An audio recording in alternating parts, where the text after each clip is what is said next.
Today I am going to discuss regarding the fracture, its general principle of management through Ayurveda and modern concept. Myself Dr. Sahl M, Assistant Professor, in charge HOD, Department of Shalya Tantra, Yenepoya Ayurveda Medical College and Hospital. So these are the specific learning objectives. So after this class, the students will attain to know the basic principles of management of the fractures and a detailed knowledge of different techniques and its relevance in fracture management through modern techniques and Ayurveda. So these are my contents.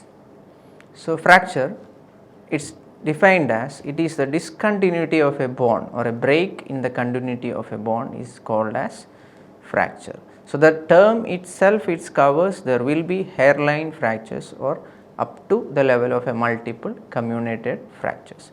So the main causes of the fracture is generally trauma and fatigue fracture, that is overuse, and even the degenerations. So before going into the general principle, there is a highlighting how you can classify the fractures. So classification according to the onset in relation to the load. So how much the load happens or how the mechanism is performing to become a fracture happens to the bone. First one, it is traumatic. Second one, pathological. It may be due to some disease, especially TB or TB spine, it may be there, and osteomyelitis. And fatigue also there, that is a stress fractures due to the continuous over activities. And the last one, it is partial or a green stick fracture or immature fracture before the bone is matured. Second classification according to the direction of the force or how the patterns happen or how the force is inserting to that particular bone. First one is compression fracture and second one avulsion or a distraction fracture, that means one part of the bone should be detached from the main bone. And spiral fracture, it is mainly due to the twisting kind of an injury, and transverse fracture and comminuted fracture. Comminuted fracture means multiple fragments in a bone, that is due to heavy trauma usually. And classification according to the direction. So each fracture, after the fracture fragments may be moves apart or displaced apart. Accordingly there will be compression, avulsion, distraction fracture is here, and spiral, it is due to the twisting, and transverse completely from all the part from the one side to another side complete fracture will happen, and comminuted fracture. So classification by anatomical site, that is diaphysis, metaphysis and epiphysis. Diaphysis in the sense it is the shaft, and metaphysis it is the growth plate near just behind the epiphysis of the bone, and epiphysis means the terminal ends, it may be distal and proximal. And according to the number, single and multiple, and according to the nature, closed and open. Closed means there should not be a wound, there will be fracture inside, and open means after the trauma the fracture plus there will be a wound, open wound will be there. And according complete or incomplete according to the impact, again it is complete and incomplete. Complete means the whole bone will be fractured from medial to lateral end, and incomplete one portion of the bone will be fractured. So these are the displacement of the fracture. After the fracture what happens, how the fracture fragments are displaced. There are three reasons. One is the force of the injury, there will be a impact force, it may be road traffic accident, it may be something fall above the bone. And effect of the gravity, there will be a pulling of the gravity, especially it affect on the upper extremities, upper hand, and pull of the muscles, especially the bulky muscles, thigh muscles, calf muscles, even the upper arm muscles will pull the fracture fragment to the extremity. That is why there will be chances of displacement. So generally these displacements are, one is translational shift, you can see in the third picture, that is sideways dislocation, and rotational is there, then that is in the first picture, twisting kind of, that means the anterior part will be twisted into the posterior aspect. And length shortening of due to especially the impaction or overlapping fractures, that is in the fourth picture. And angulation, there will be malalignment to the bone, that is in the second picture. So mechanism of injury is directly told, it is like direct and indirect. Direct, indirect means direct there will be a hit, indirect means the trauma will be in other side and it is translated through the bone and the bone have the fracture. Second one is repetitive stress, and third one repetitive stress, especially the example is march fracture in the soldiers. And pathological fractures, there will be underlying diseases like osteomyelitis, it may be TB of the vertebra, and congenital anomalies also is a reason. So, traumatic is generally classified, congenital pathologically it is again classified into congenital bone diseases, inflammatory, tuberculosis, even neoplastic, and insufficiency like osteomalacia diseases and osteoporosis. Then mode of the injury, usually it is by means some age group there have some mechanism of injury because of their activity. So, in children it is very common in fall on outstretched arm and play from a height or fall from a height. In adults, fall from a height or during the driving or even the sports activities. And in elder it is mainly due to the trivial fall, and most of the time the injuries happens for the neck of the femur fracture and Colles fractures. So, these are the clinical features. What happens if patient or a person got the fracture? The general features, there will be severe pain and swelling, even the bruising in that area, and progressive swelling will be there. And deformity, the patient cannot walk or cannot move the limb because of the pain, and there will be wound or some issues. Some fractures there should not be wound, that is considered as closed, and with wound that is open fractures. And tenderness also, whenever palpating or whenever trying to hold that part, there will be severe tenderness and movement restriction. So, in the picture you can see there will be hematoma and crunch audibility whenever if you are try to shake the bone. So, these are the clinical examination when a patient comes to you with these diseases, and if you want to clinical examinations, you have to check these checklist. First one, the history of the trauma or any kind of underlying diseases you can ask. Mechanism of injury, how it happens, it may be outstretched fall, it may be slipped out, it may be something fall above the bone. And pain character, how it is, it's a throbbing kind of a pain or a pricking kind of a pain or excruciating kind of a pain or churning kind of a pain, these kind of things you have to ask the patient. And past medical history or medication and any kind of allergic reactions. So, this is helping to how to find out the degenerative aspect and how to initiate the treatment aspect. And lifestyle and occupation is very important, how the status of the patient, and the fracture sometimes it is related to the occupation also, and any kind of a vital symptoms that also you can interrogate with the patients. So, investigation, as you all know, it is very common, it is aware in public itself, that is X-ray. There are different views are there, anterior and commonly it is anterior and lateral view. And CT, why the CT and MRI, we have to look little deep to the complex fractures and accurate visualization of the fractures, and even if it impaired any kind of vessels or even the nerve involvement or vascular damage, that kind of thing easily we can analyze through MRI or CT scan. So, these are the common X-ray views and its site of the fracture. If it is in the knee fracture or the patellar fracture, standing AP, lateral and even skyline 30-degree flexed knee joint. And even the patella axial tunnel view will give you the ideal view of the patella, and hip orthopelvis plus hip AP and lateral X-stable view, and shoulder AP lateral and scapular view or axillary view or Y view, and in foot AP lateral and oblique, and elbow AP lateral, and in ankle AP lateral, anterior posterior and lateral, and even the wrist anterior posterior and lateral. So, general treatment principle. So, these are the classifications, and then we are moving to the general principle of fracture. Why fractured patient, how you can initiate the treatment and what are all the generality in that, not the specific one. So, the first thing is emergency care and second one is definitive care. Emergency care means sometimes the patient have a serious trauma. So you can first initially initiate that treatment of the trauma, then only we can focus on the definitive care. So emergency care begins with the word that is PRICE, PRICE, protection, rest, ice packing, and compression and elevation. So definitive care, there are 3 R's very important to always: reduction, retention and rehabilitation. Reduction means to the normal position, retention means there will be immobilization phase for the proper healing, and after that the third R is that rehabilitation, very important, to make the immobilized limb or immobilized fractured side to active phase, that is rehabilitations.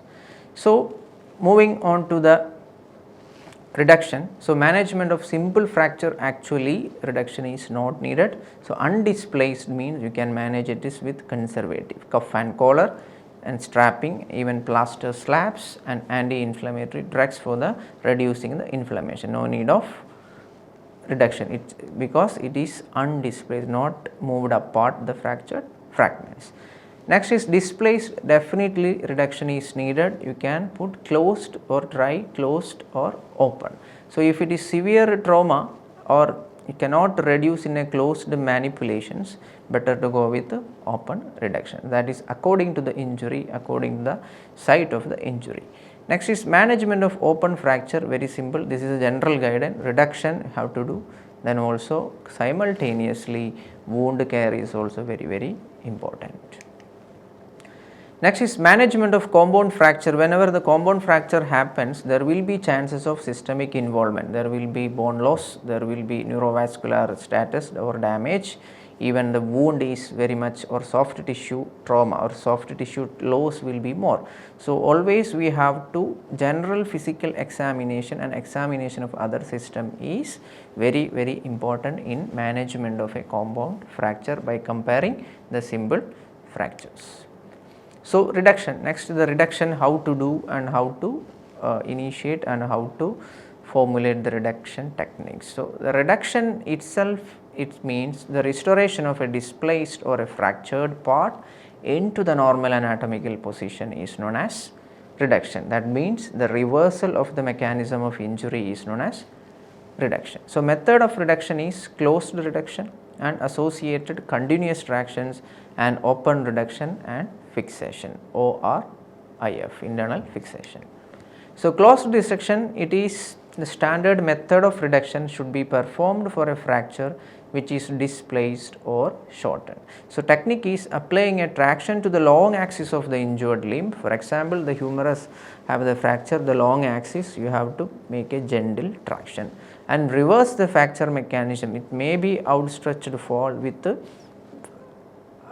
compression or maybe overlapping injury. So that you have to reduce with the traction into the normal alignment. After that, getting to the normal alignment, have to do the immobilization with the cast or splint. So whenever if you are planning to do the closed reduction, before and after X-ray, it is very mandatory to rule out the re-displacement of the fractured fragment.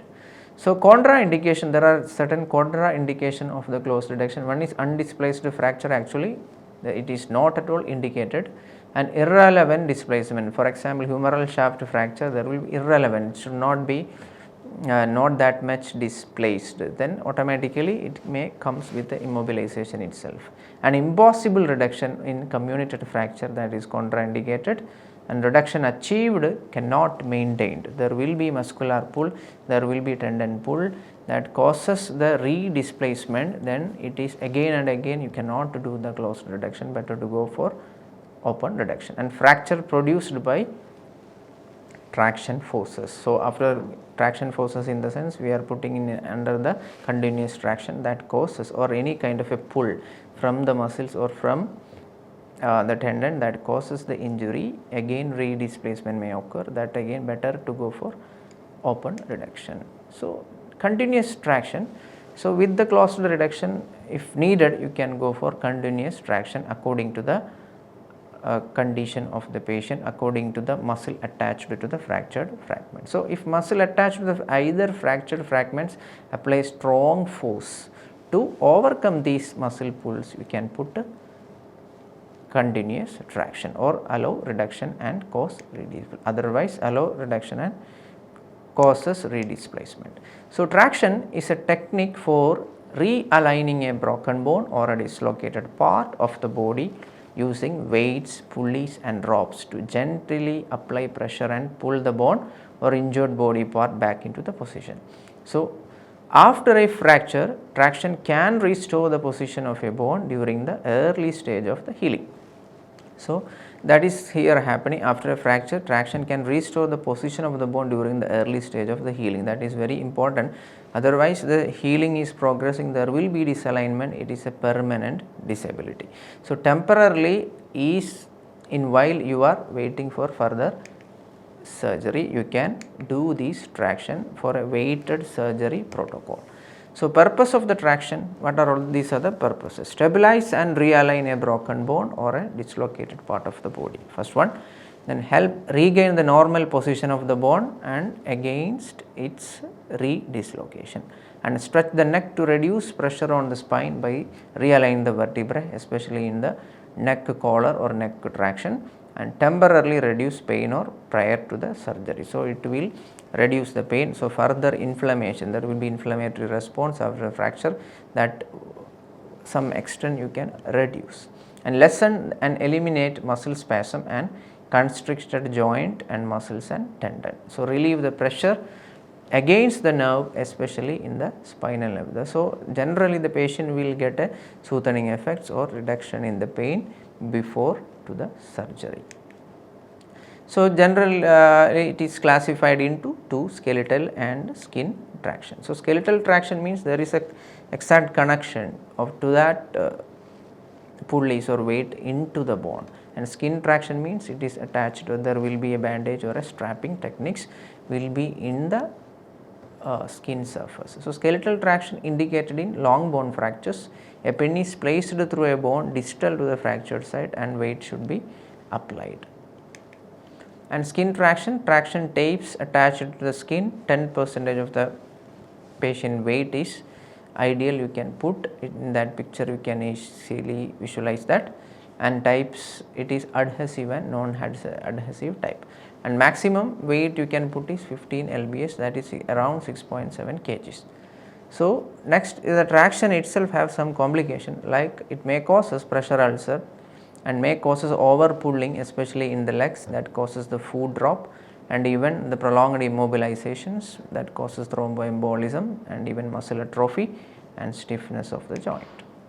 Next, moving to the open reduction, it is used in complicated comminuted fractures. So, which disease or which fracture is not able to reduce in a closed manipulation, which is indicated for open reduction. There are techniques, first one internal fixation, second one external fixation. So, internal fixation generally when fractures is unstable and multiple complicated fracture, you can go for internal fixation. So, these are the methods, there are different instruments or different methods we are using for internal fixation. First one, steel wire, it is especially used as a wire used to fix the fracture, example fracture of the patella.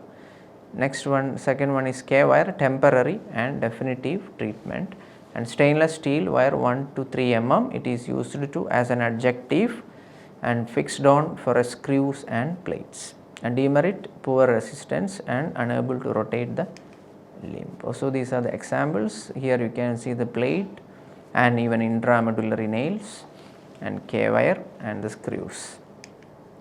Next is plates used in articular fractures. Whenever there is an articulation, especially it will be in the joints, you can go for the plates because it will attain the firmness or give the support to the bone. It allows early ROM of the injured extremity.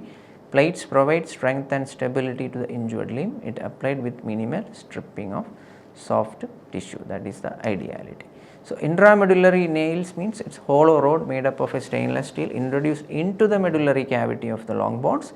It acts like an internal splint and able to take a load with the bone, that is the peculiarity, especially it is indicated in the fracture of the long bones like femur, humerus and even the tibia. And benefits: early post-operative ambulation, you can get the ambulation or the correct alignment will be retained early. And example is one of the examples, Smith-Peterson nail, especially it is using the fracture of neck of the femur. Then screws, fixing a small fragment of a bone to the main bone, that is the advantage of the screws. And there are special implants like spoon plate and cobra plate according to the utility. Spoon plate is using for lower end of the fracture of the tibia, and cobra plate is using for hip arthrodesis, and T plate it is for condylar femur fracture. And if also the seventh one is combination of all these equipments, all these instruments you can adopt in different kinds of the fractures. Next is external fixation, where it is indicated means fracture stabilization at a distance from the fracture site. That is the definition of the external fixation, and it is indicated in open fracture with significant soft tissue damage that provides stability and maintain the bone length or alignment of rotation. So here the soft tissue damage will come, sometimes even the bone loss also indicated, some especially in the crushed kind of an injury. So better for the firm fixation, it is better to go with the external fixation. And other conditions are burns and severe comminuted fractures, and also it is using for limb lengthening. So this is the pictorial representation how it is look like, the external fixation. So the complications of generally external fixation and even the internal fixation: infection and even the pin loosening and even breakage and joint motion interference. Whenever the patient is trying to move, there will be interference, especially it is in the external fixations, and neurovascular damage with these implants, and there will be delayed union. Next step, that is retention or nothing but immobilization, the second part of this fracture management. That means retention of a fractured fragment in the reduced position until its union. So you are restricting the normal activity of that bone, that is known as retention. There are methods. Reason for immobilization: to prevent displacement, to prevent persistent movements, and to relieve the pain. So method of immobilization, it is starting with the strapping. Strapping means fractured part is strapped to the adjacent part of the body. So adjacent part of the body itself acts as a mechanical splint for the fractured segment. You can see in that picture, the fracture happens to the index finger. You can, if it happens like that, you can put the help of a middle finger as a splint. Second one, sling. Sling actually it is a support, especially against the gravity, and it is effective in upper limb fractures, support for the fracture of upper extremity. So in the second picture, that you can see the boy with a sling that will restrict the movement, especially in the upper limb, and it acts as a sling. So third one, functional bracing. It is exclusively to support and facilitate the movement. You can see in the knee joint here the bracing, the movement here it is possible, it is not restricting that much, but it will give a support also. And next is slab and cast. Both are done with plaster of Paris. So here the difference is the complete circumferential, if you are doing, that is known as cast, and the slabbing is, it is not completely circumferential, either it may be dorsal or a ventral part of the fractured part of the body. So here slab is generally used for immobilization of the soft tissue trauma, and the cast is generally used for the fractures. So covers all circumference of the limb is cast used for, and slab is not fully.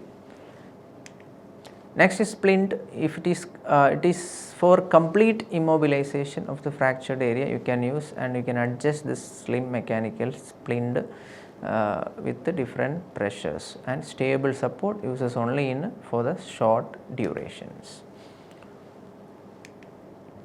Next is rehabilitation, the third R, very important. Rehabilitation from onset of injury to until the maximum regaining of the function. So immobilization, you are restricting the function, and rehabilitation, you are start to regaining the function. So here exercises and instructions, that's only to help to get the rehabilitation. There will be isometric, a group of the muscle exercise will be there.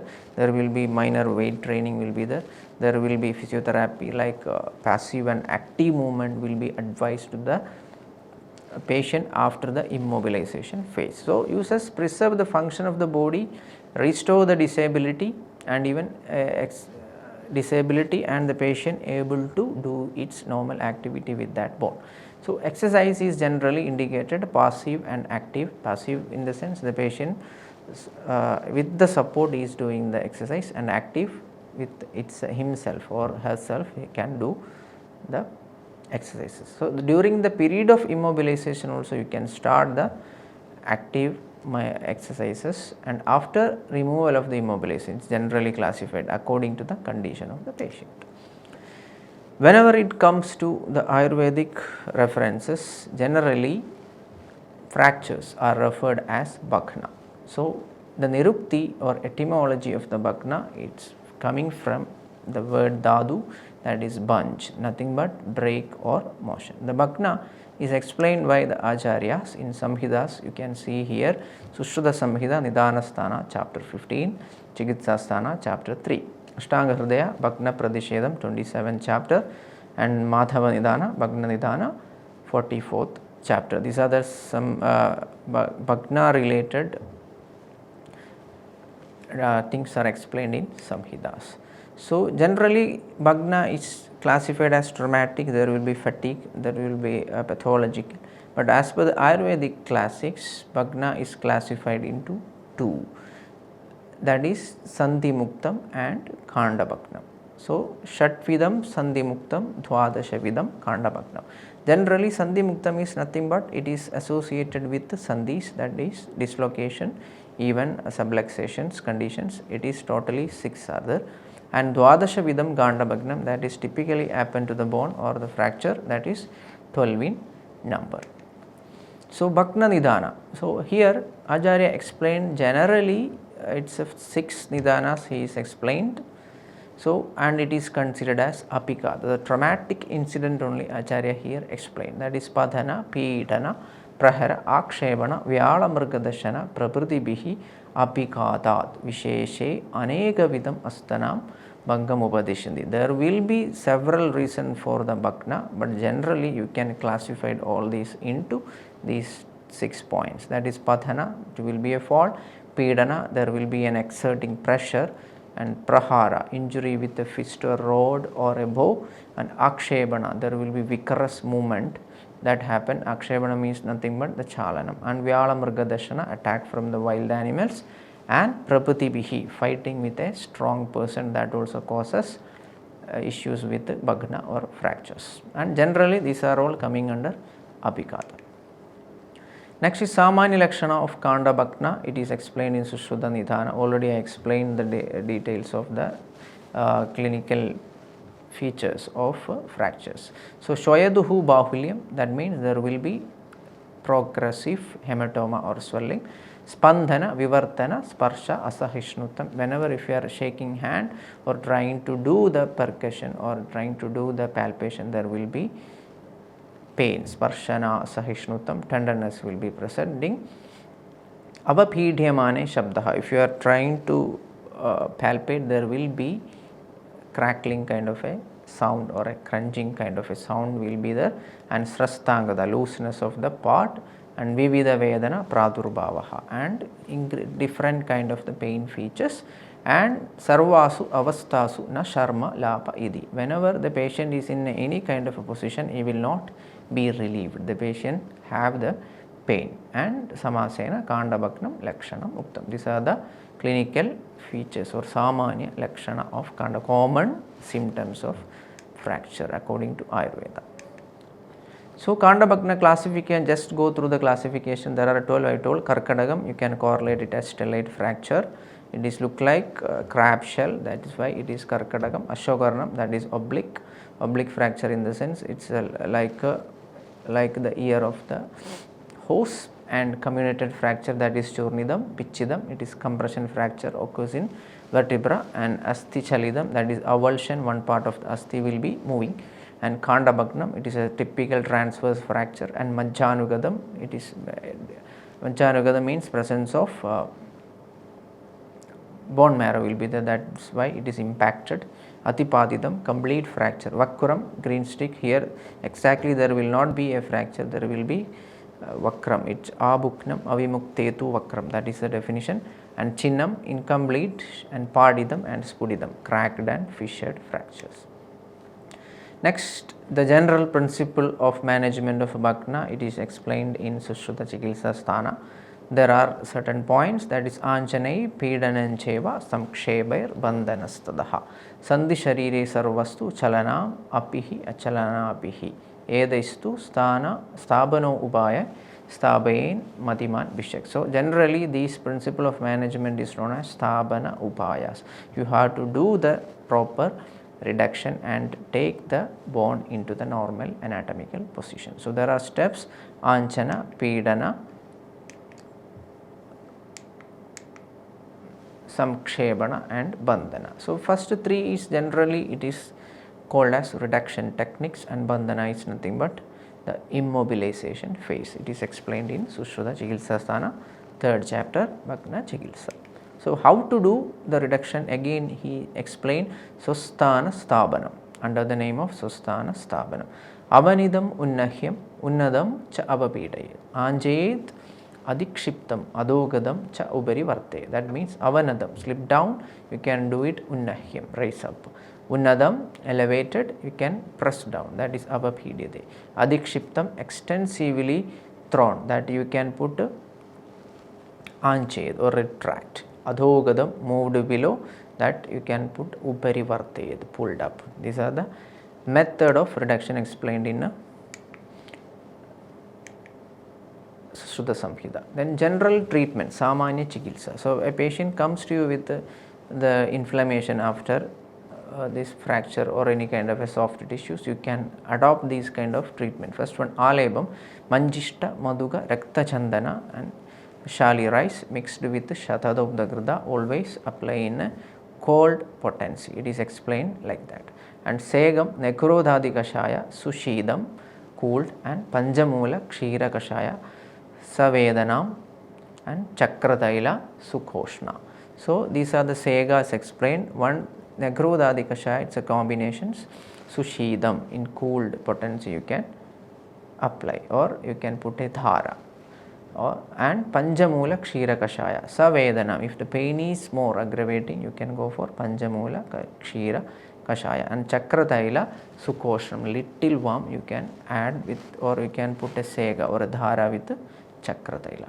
Next is Bandhanam, Grida Digdhena Pattena Veshtayitva Yadavidihi. So, according to Acharya, clothes soaked in ghee and envelop the area or bandage the area. Patto Ubari Kushan. So, first you can apply one Grida applied cloth, then later you can put a splint, that is Patto Ubari Kushan Dattva Yada Bandhamacharya. So, according to Ayurveda, in olden time they are using different kinds of the splint, especially that is barks are using Madhuga, Udumbar, Ashwata, Palasha, Kakubanihi, Vamsha, Sa, Sarjavadhanam cha Kusham Artham Upasamhare.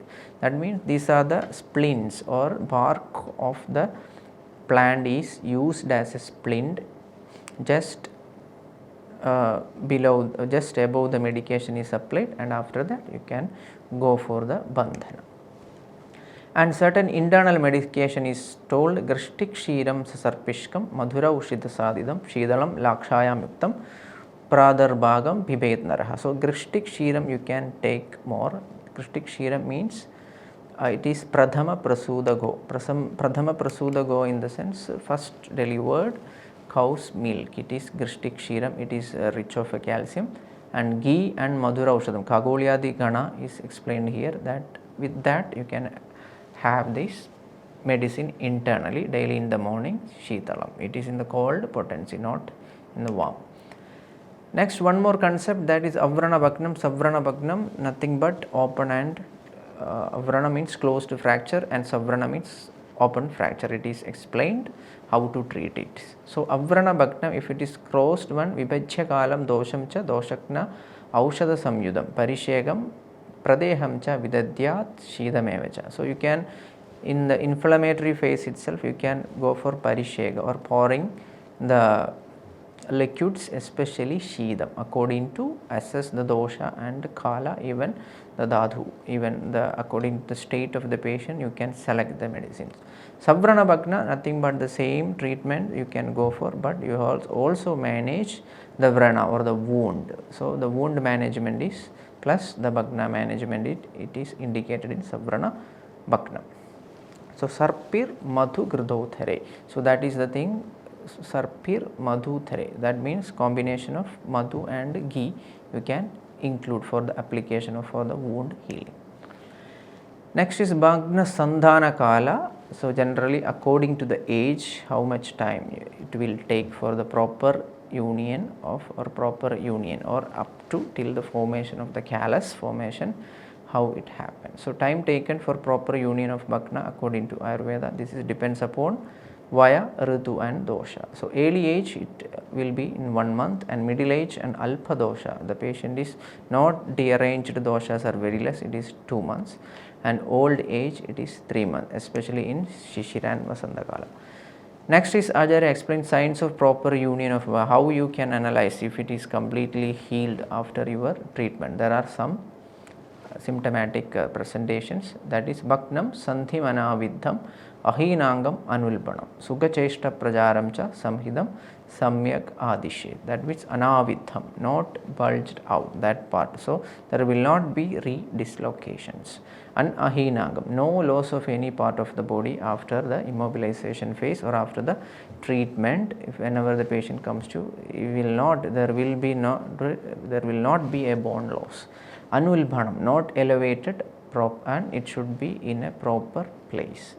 And Sukhacheshtam, the ROM or the range of the motion with that bone will be in it's apt or it's in a normal way. These are the signs of the proper union of Bhagna according to Susuda Acharya. So, the conclusion is, here we discuss the modern and Ayurvedic perspective of a fractured bone, from the fracture to the healed bone. What are all the methods and what are all the treatment choices, and how it will be correlated, and how you can initiate and you can progress with the different treatment and its conditions. So, these are the summaries, definitions, mechanism of injuries, Bhagna, and its classification, principle of management through Ayurveda and modern. So, these are the references. Thank you.